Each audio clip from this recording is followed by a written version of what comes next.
Hello, we'll get started in just 2 minutes on time. We're waiting for a few more people to join us.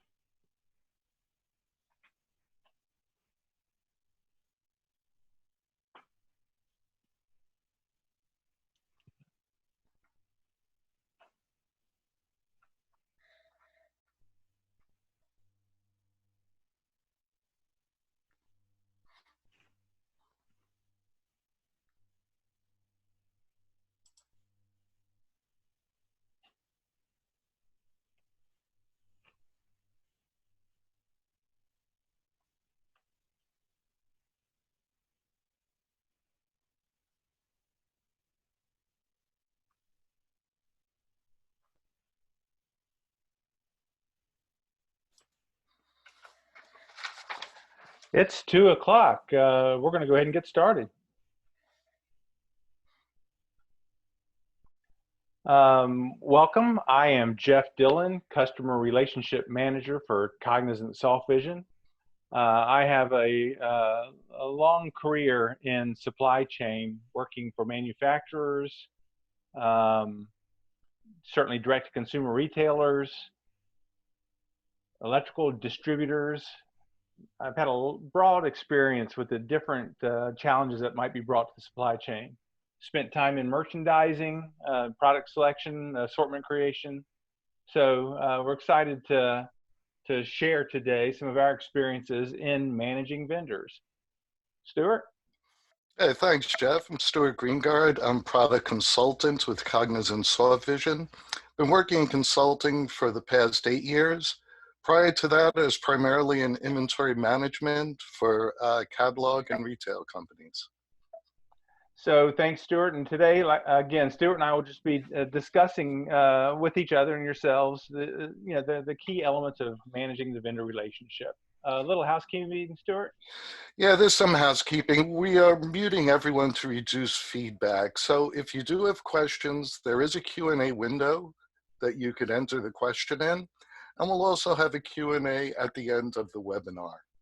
Now we're recording this webinar, and all of these recordings are available on YouTube. If you search for Cognizant Softvision webinars, you'll see the entire playlist there. So we're going to chat about the vendor relationship, and that is a bigger topic, in my opinion, than many of us give it credit for and give it the due it requires. So we're gonna dig into that a little more deeply, talk about some of the things that we can do to reinforce that relationship, and then I'll give an introduction to Cognizant Softvision Suite, a group of tools that help support this relationship. So this is the basic merchandise cycle. These are the steps in most companies. The merchants would go and shop for particular products, either directly at the vendor or at a trade show. There would be an agreement on the terms on the particular products, and also some forecasting. So this way they get to know each other basically. Then you would have a formal signed agreement, vendor compliance manual, and purchase orders would be issued.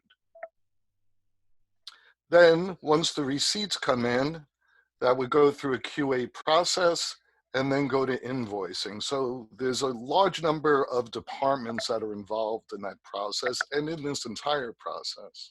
And this is a typical multi-category retailer who is shopping in the market for products. And this is typically how Stuart and I have seen the interactions go. This example would be a retailer that may have 50 or 300 vendors. That's right, Jeff. And then afterwards, you would have a postmortem. You want to be able to assess the relationship and assess the performance of the vendor. That's normal, and that works, but we believe that a little deeper dive is prudent. What are the other elements of dealing with that vendor or levers might come into play that are worth considering? we'll talk about, is win-win really possible with a vendor-buyer relationship or vendor purchasing company relationship? And if so, how that might be beneficial. Um, I have been that person who writes and rewrites and then writes and edits again the vendor manual. I have been that person who leads a staff of buyers where we try to fit our vendors into a black and white bucket. Um, I might I might question whether we can really or should really do that. Does one size fit all? Yeah, you need some flexibility there. Yeah, thank you, Stuart. I appreciate Right. that because there's dynamics that we'll talk about that I feel warrant that flexibility. Um, as is the case throughout our business, I feel strongly that the 80-20 rules apply to our vendor assessments, and it applies to the energy that we expend in these assessments. And we'll talk about that some also. And certainly just continuously reevaluate, evaluate, assess the relationship. Um, and Stuart's initial diagram that showed the simplistic, basic interaction just says, there's a post-mortem at the end. Well, I think we should interact more than that.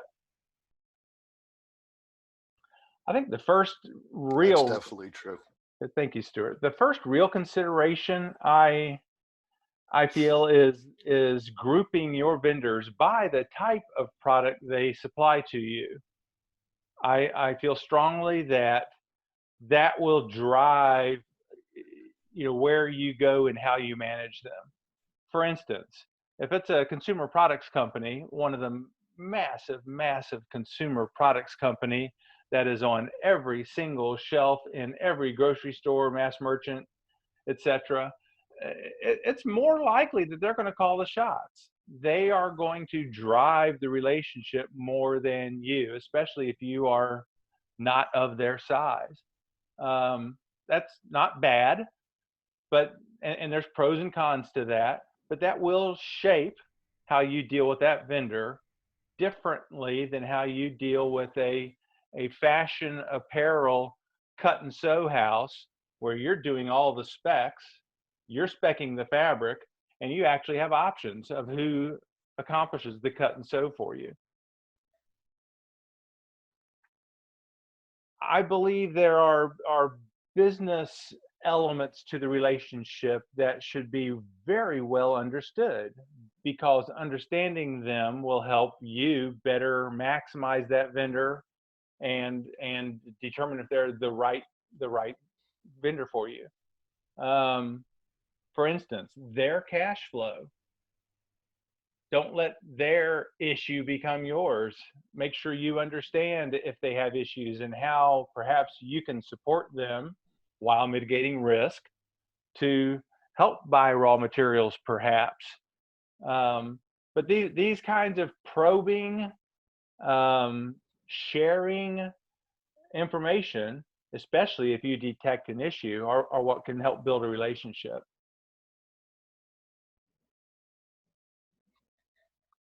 Do they ship when they say they are going to?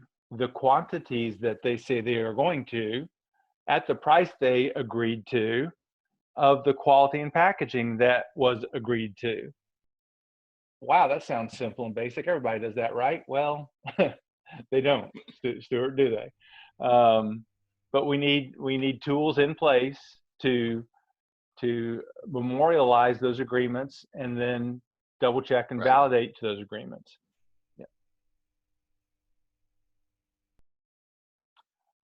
Are they flexible? Can they rush in orders? That's Can they correct. Right. can they, yep. Can they hold U.S. Inventory for you? Things of that nature. Stuart, if you'd speak a little bit about reinforcing graphics to some of these concepts.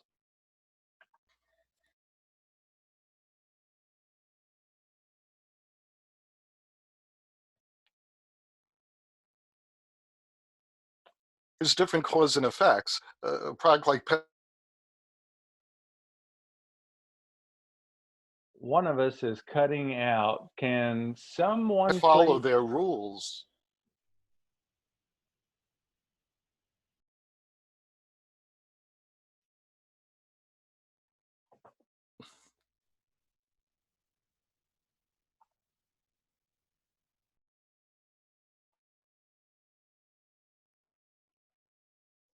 Jeff, I don't know if you could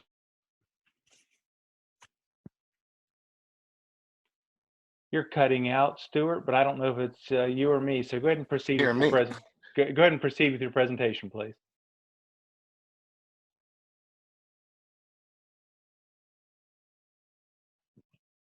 Rules in terms with their terms.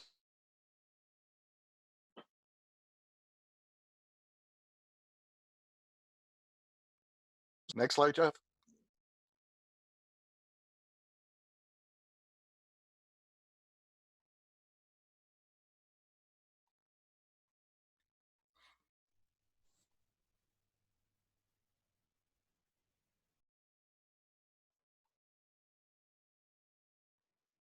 Flexibility. You may be able to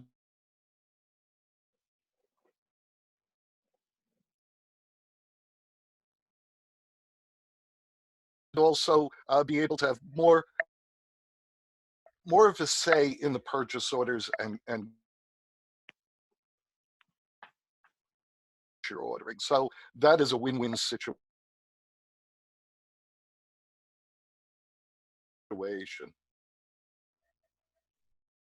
Thank you, Stuart. I appreciate you reinforcing some of those concepts.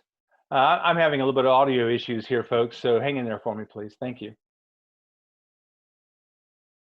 So what does win-win, really look like? Our goal with our interaction with our vendors is to mutually succeed. We need them to supply merchandise that our customers want. So assure mutual success, continue the relationship without reservation. And it's important that we ask them, what can we do for them? What are they seeking or needing that we're not providing?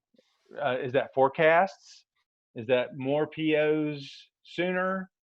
Is it filling our DCs with merchandise because they're out of space? Some of those sound bad, but if you work out the deal well, they may not be. They're looking for as much information. Yeah. Emotions, the sooner you could give them that information. Absolutely. Thank you. Again, reinforcing the concept of reassessing and staying in touch and in communication with your vendor. Don't assume anything. Ask these pointed questions. Meet with them in person. And have mutual flexibility. I believe that the merchant, inventory manager, vendor relationships are some of the strongest that can exist in an enterprise. And certainly we need system support for the interactions that we have with our vendors.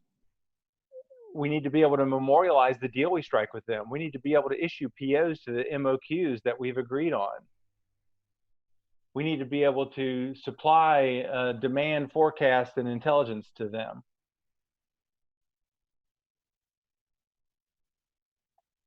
MOQs, the forecast, the inventory modeling, especially with dropship vendors, being able to expose to them our demand plan by week is very beneficial information for them.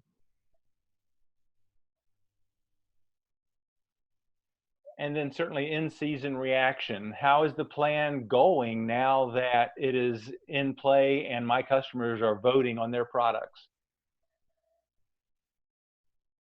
You want to elaborate on a few of those points for us, Stuart?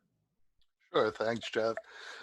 For minimum order quantity, make sure that is built into your system. Make sure those rules are in your system so that when you are creating the POs, you could see right away if the items meet those rules. You don't want this going off to a vendor, a purchase order that doesn't meet it, because that's going to delay it. And it's also going to create a bad relationship between both of you. So make sure that is built into your system, that you could actually see it when you're creating your purchase orders. And another reason that's important, Stuart, is we're usually the ones placing demands on vendors more than the other way around. That's true. And we can't have expectations of them, in my opinion, that we can't also meet or exceed. So we need to play by the rules, and we need to show them our consciousness and awareness of the relationship also. So give them quality purchase orders. You also need to make sure that you have a forecast plan by week. So having this forecast plan by week will translate into your needs, your inventory needs, and that will translate into the purchase orders that you need to place. So it's very important to have this plan built into your system. And you need to understand your inventory position, because that inventory does affect your sales. On this particular graph, you're able to see historically and for the future forecast what your sales are, which is in red, and what your inventory position is. So that's critical to be able to see both of those key factors. And we talk about sharing information, and I think this is one area where the market has done really well. It's not uncommon that when we shop as consumers on a website, that we see that supplier's on-hand inventory. Well, oftentimes some of that on-hand is passed through from their vendor to their website, just to really help support everyone's commitment to sharing and expressing usable quality availability to the end consumer. Yeah, most companies today on their websites, since more people are ordering online, have that inventory information. If it's not available, they'll say when it is available. So it is critical to get that information updated. I always find it interesting when most say available, or available to ship on X date, or available to ship immediately, and then some will show you the actual quantity on hand. It's like, oh, that's interesting. That always makes my wheels turn. And you need to be able to adjust to changes, especially over the last few weeks with this pandemic.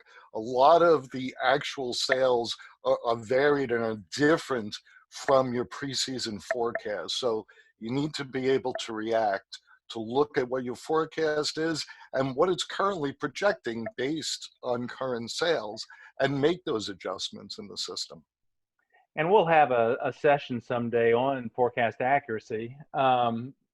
Stuart and I joke when we're together that, hey, we're as good as the weather, man. But but conditions, market conditions of significance, like the pandemic, are certainly unprecedented. But nonetheless, you need to be interpreting what's going on, and then making business decisions on which of these categories that are waning will continue so, and which are running will continue so, and for how long, and then share that information with your vendor.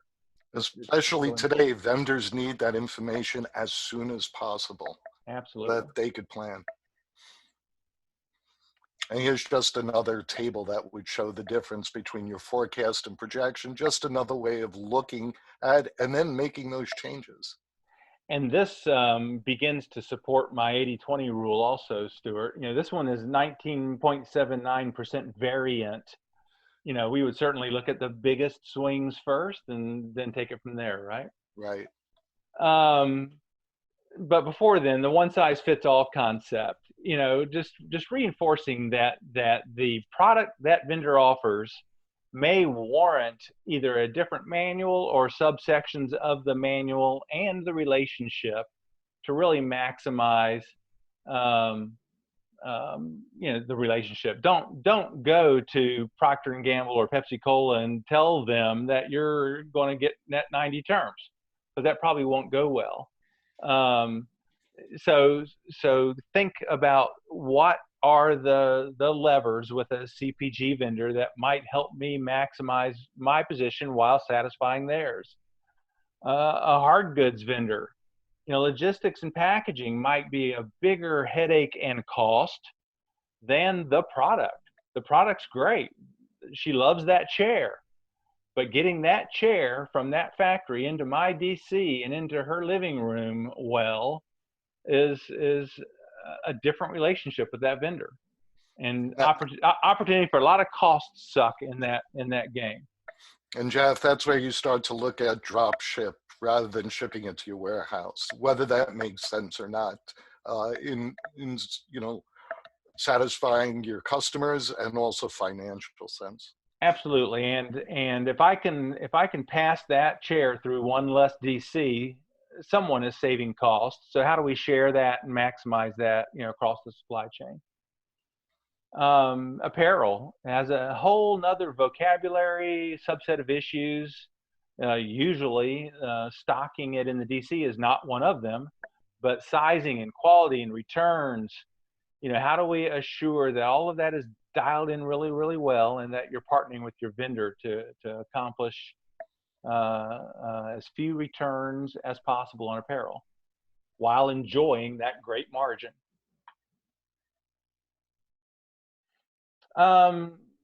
So where do I start in my enterprise, by to poke on some of these concepts? Who do I look at first? Where do I go? Rank your vendors. So if you're that enterprise that has 300 vendors or even 50, who is the number one cash spend the last 12 months? Start there. And that'll take you down many paths, many rabbit holes. Well, what are those products? How have they done? Are there categories within what they offer that are behaving differently, that need my attention to start poking on some of these levers we discussed? All of these product attributes, product categories, product quality, product returns, all of them need to be sorted by magnitude. I might have the worst return offender not be in my top 20% vendor. I still need to look at it. So slice and dice your products, your categories, certainly your vendors, to really focus in on all of these levers and attributes to strengthen the vendor relationship, the partnership, certainly your sales and profitability. And how well do they execute? How well do they fulfill the logistical end of the relationship? So Stuart, do you want to wrap up some of these concepts with steps our attendees may be able to take? Sure. So based on our recommendations in these past slides, you would use these steps when reviewing vendor performance and your relationship with the vendor.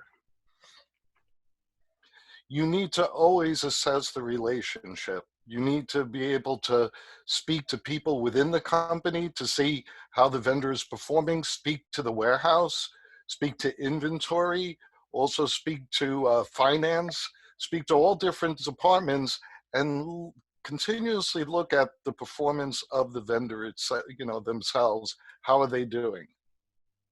That's important. I like that, because the relationship is a very broad term. What does that really mean? It means it means everything you just said internally, and it certainly means them externally. It could go even as far as polling your customers themselves. How are the reviews from the customers, and do I need to go deeper there? I mean, every possible touch you can think of. That's a good point, Jeff. You need to see the vendor as your partner, and the vendor would see you. You're partners in this business, so it's extremely important. Yep. Looking at SKU optimization, we looked at that 80-20 rule, but you need to see how many SKUs your vendor actually, has and ships to you. Because years ago, I worked for a company that imported a lot of merchandise from overseas, and we had a trading agent that found a vendor that was a good performing vendor. They had good product, good prices as well. The problem is too much business went to that vendor. And that's a risk, because if anything happened to that vendor, that would be disastrous for your supply chain. So you do have that 80-20, but take a look to see, are you giving too much business to one vendor, and can they handle it for you? I've seen retailers buy those vendors before, Stuart. Right. And make sure you have a team lead, someone that's in charge of looking at the vendor relationship, running reports, and looking at your key performance indicators. Thank you, Stuart. I appreciate that. And if there's any questions on any of this, we'll be glad to field them now or at another time. I'm going to chat a little bit about Cognizant Softvision and what it is we do and who we are.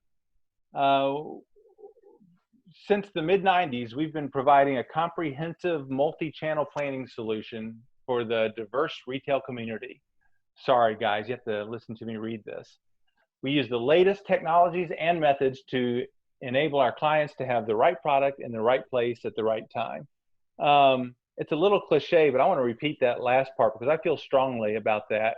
That's what managing supply chain, demand planning, purchase, proficiency, logistics, all of that is all about having the right product in the right place at the right time. We feel strongly about that.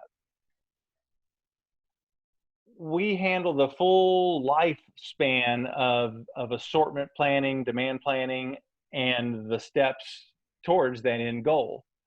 Merchandise financial planning, analyzing your historical performance, assortment planning, building the correct offering to your customer by event, by season, by brand, by channel, is a key element of our focus.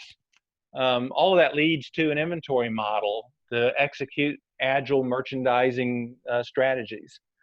We need to always be able to tell if there's items that need to be purchased or items that need to be marked down or reset or promoted to keep the turns going. And then certainly, issuing purchase orders and allocation of goods to physical and virtual locations are part of the scope of our tool set. And Jeff, all of these modules are integrated, so they're all feeding one into the other. Yep, all at the same time. That's what that circle is intending to convey. Is it's points. all very integrated and very related. Thank you, Stuart. Thanks. We work with large customers. We work with a lot of online specialty houses of larger companies. We deal with known retailers who many have catalogs, brick and mortar and online presence, and many of them have a wholesale arm. So, the channels we can certainly support. Great relationships with our customers. We have long-standing relationships where they continue to work with us because we add value to their enterprise. Certainly focus on the North American market, but we have customers in the UK and Australia as well. Stuart, if you talk a little bit about the things we're proud of, the things that we feel make us compelling. Right. These are the things that set us apart from other companies. We listen to our customers. We'll reach out to them. We have regularly scheduled meetings, but we'll reach out to them to see how their business is doing and what we could do for them. They'll also give us suggestions on how we could improve the software and the things that they need. We have 2 upgrades each year. Based on those recommendations from customers and also on internal recommendations between our staff, we come up with these upgrades that are then available for all of our customers and users. Yeah, that's one of the things I've liked about how we conduct business. And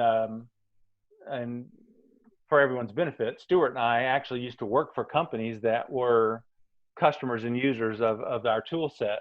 So we've worked on both sides of the fence, and I've always pleased by our upgrade strategy in that everyone gets the latest product with everyone's enhancements and tools. The tools are available to everyone, and I always stay current. I don't have to pay to upgrade every time I upgrade. You know, it's just a real seamless, best practice methodology of maintaining the software. And we also have monthly webinars with our customers. We recently had one on managing overstocks. We had on forecasting during the pandemic. It's a great way for us to stay in touch. We get recommendations and questions from our customers. And then we have these webinars, which we record and are also available on YouTube. We have a user conference every 18 months, which is a great way for all of us to get together. The users could network with other users from different companies. We have workshops. We have different training and presentations, which is helpful for new companies or new users at companies. So it's just a great conference. It's a great get-together. And we've had proven results. We've heard feedback from our customers saying how the business has improved by using our product. And there is quick return on the investment. So there's increased gross margin, increased sales, definitely turnover improvement, and then help in productivity, improving staff efficiencies, and being able to reduce expenses. So, Stuart, I really appreciate you joining me today to share our enthusiasm for the supply chain, and certainly our experience in working with vendors in our careers. Appreciate your passion, and please reach out to us if there's any further questions or follow-up requested. And that concludes our time together today. Thank you. Thank you all.